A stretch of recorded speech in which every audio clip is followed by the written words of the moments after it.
Hello and welcome to the second special report of the state of the VTuber community. We haven't caught up much on the issues surrounding Twitch and its streamers, but today we just got some news that will impact how we perceive the platform's guidelines and not how to break the rules by taking it too far. Yes, in this program, we'll be talking about the recent Twitch meta trend, how our VTubers are involved, and how one VTuber took it literally too far. Please note that this program aims at information dissemination and that personal views are only expressed by the host. We condemn the usage of this program for attacks of any form against persons or organizations involved. Let's begin by going back to the uprising of this meta trend, courtesy of Dexerto. It all began back in 8 December, when a Twitch partner and OnlyFans model named Morgpie was streaming on camera, assumed topless without a bra on. In an exclusive interview, Morgpie clarified that she's indeed fully clothed, implying that her clothes usually don't have straps on them, which is one of the common features in underwear and dresses, while also crediting Asian Bunny X, who was actually the one who started the trend. This has caught the attention of many streamers, especially females and female presenting, to hop on to the trend. Thanks to False ID, we've also learned that VTubers were among those that have hopped on to the so-called trend, like the likes of L_XOX, who was banned last 11 December. To our surprise, we've also learned that some of yours truly's mutuals have also hopped in, including the likes of Mochi Mochi VT and Leia Kitties. By the way, L_XOX was unbanned 3 days later and celebrated with a stream. Few days later, assumed 13 December, Morgpie was given the pardon as Twitch updated its guidelines regarding some sexual contexts. Asian Bunny X followed afterwards, though unsure when did the unban occur on her end. In a blog post and summarized by Dexerto, Twitch clarifies that content that deliberately highlights breasts, buttocks, and pelvic region, even when fully clothed, are now allowed, provided that such contexts are properly labeled. In addition, they admitted that their policies are out of line with current industry standards, resulting in female-presenting streamers penalized.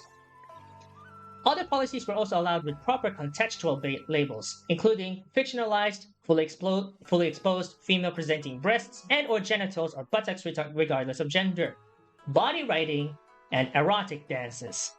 Pole dancing and twerking, among others, were also allowed without a label, and streams labeled excessive tobacco use, violent and graphic depictions, gambling, and/or sexual themes are excluded from Twitch's homepage, the platform added. This resulted in some big-time streamers celebrating with XQC twerking on stream. However, some streamers and VTubers still find ways to circumvent around these rules, with one of the notable VTuber going extremely too far. Let's get right to it. Before that, Morgpie enjoys this week 222k followers, with Asian Bunny X at a whopping 698k on the platform. Twitch partner Marina VT, one of the LGBT plus VTubers, has reacted to it in an obviously inappropriate fashion following the realization of the new Twitch guidelines following sexual contents. Regardless of having sexual content labels, she has announced on 14 December on X, and I quote, "Celebrating degeneracy live on Twitch. Come hang out." Still utilizing the viral Twitch meta trend, Marina has showcased full nudity to her audience, including her nude live 2D model on the right, and a slideshow showcasing her art of nudity on the left. While some of the audience seemed surprised by the change, some VTubers took it to X to voice out their critical opinions regarding this trend going too far than what was allowed. Let's take at Tiramisu Bunny VT's word on X for it. Marina deserved a ban for being an awful human being that sends out your entire audience to attack someone who doesn't agree with your views. Adding to the words of at Tygaversus, who would have thought exposing a bunch of minors to your cam show was a bad idea? These two and a whole slew of reactions poured, as at Streamer Bans posted on X that Marina VT was banned on the same day that they did their stream, implying that the ban was issued mere moments after the stream started. With this, we're left to wonder if the current platform guidelines will be switched back to the way it was before following this ordeal. Many of Marina VT's loyal audience were wondering when the ban will be lifted while many of her critics hope that the ban will be permanent. In that case, we'll leave up to Twitch, Dexerto, and False ID for the extensive coverage. You're probably wondering, did you cover Marina VT some time ago? And yes, we were. Back on the September edition, we've covered the Glitch x Marina VT and its underlying backlash following the latter's alleged coordinated attacks against streamers who stream or even talk about Hogwarts Legacy. At Tiramisu Bunny VT on X had some allegations that aligns with what we've reported back on that edition. She alleged that Marina VT will disagree with someone on X and send her entire following after them, and she's actively bullying anyone who played Hogwarts Legacy, going on to say that Tiramisu doesn't support trans rights, but instead trans people dying because of a video game. There's also a bit of an underlying personal information that Tiramisu brought up, in which we'll not cover on here for privacy reasons. With this, your host will be having his own view about this whole matter.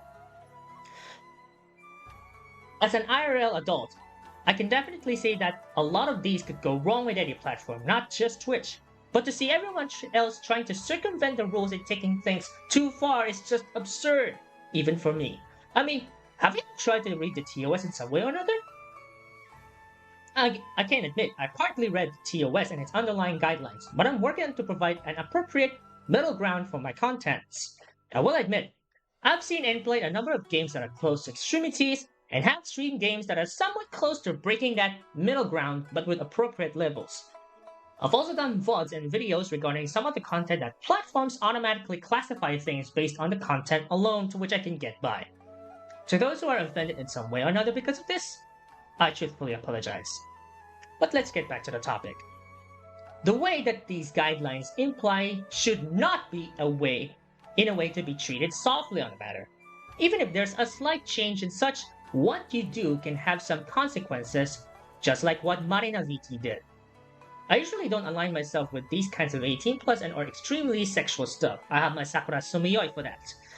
But to take things too far and let it be fully open in a usual 13+ platform is not something that can positively impact an audience in some way or another.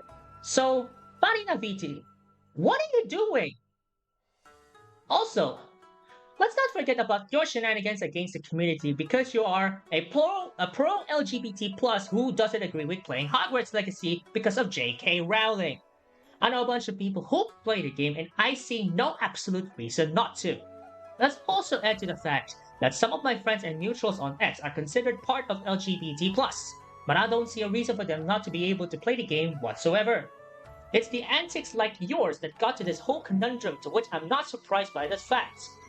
Now, judging from Tiramisu's statement, I'm expecting you and your army of audience to come after me and the Marias for openly expressing my opinion.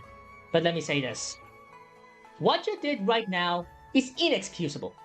There are a lot of 18+ or adult-only sites that you can participate in, like Xvideos, Pornhub, and OnlyFans, but Twitch is never, and never be, one of them. Twitch allows everyone to participate in regardless of their aspects, but this is not it. And don't you ever think that the partnership that you were granted from Twitch will save you from these antics that you did? We've seen Twitch partners getting banned and their grants revoked, so think wisely from now on before doing such things, okay?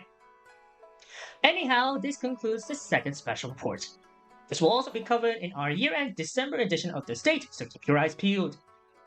We'll be covering it live on or around SMX Convention Center in Manila, so to those who are gearing for Cosplay Matsuri 2023, hope to see you there.